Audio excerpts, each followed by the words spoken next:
Lightning, thunder, and a rain-soaked intersection earlier this morning to beautiful blue skies and what's shaping up to be a gorgeous Wednesday afternoon. Let's go ahead and jump into our outdoor activity forecast, not only for today, but let's kind of bebop through here because that humidity is going to play a large role in anything we want to get done, and eventually the rain is going to play a large role as well. So go ahead and if you can brave the humidity today, we'll consider that in the good category.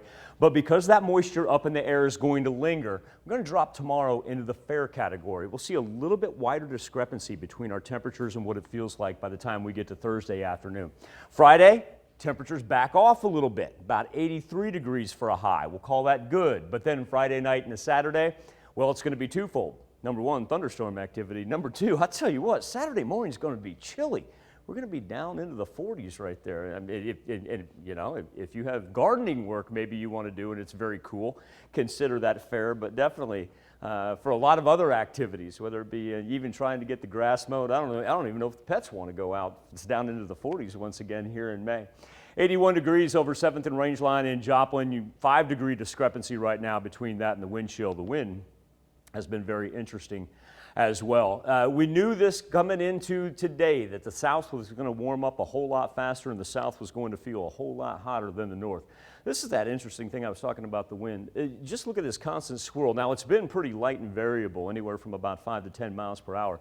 But just the fact that ever since this morning, it's completely done a 360 and will continue to swirl throughout the day. Just for those of you that may, we still have baseball and softball going on for this afternoon and the evening hours. Just keep that in mind when you're out the stadium. Just because you see the flag blowing one way, 5 minutes later, it may be blowing another way. As far as our relative humidity goes, still hanging on to a good amount of precipitable water that's up there. So what it feels like, that's why we're seeing close to 90 degrees down to the south compared to the mid-70s where Fort Scott is. Nevada and Stockton have yet to get to 80 degrees. That humidity making all the difference in the world because while the thunderstorm activity has moved up to the Great Lakes that we had earlier this morning, look at all that light blue right there. That is all that Gulf moisture just hanging around. A lot of times we'll see it move up through the Gulf, but then kind of cut off about the Red River, and we'll go into that purple phase. But now, it gives you an idea. That's why we went ahead and put Thursday in that fair category, because that humidity does not want to move. As far as what we're seeing as far 48-hour rain totals as it moved in, well, we'll update this. Here we go.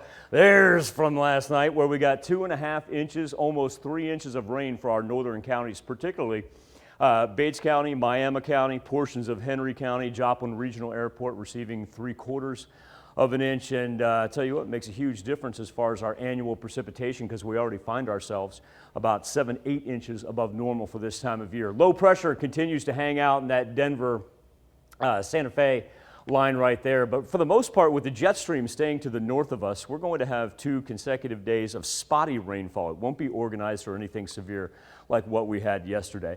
As we work into tomorrow, think about what we had on Monday and then think about what we had Tuesday night / Wednesday morning. This is why this is eerily familiar. When this thing begins to roll in tomorrow morning, this is exactly what we had on Monday right there. Heavy rain along the state line, dominating northeast Oklahoma, portions of Labette, Montgomery County as well.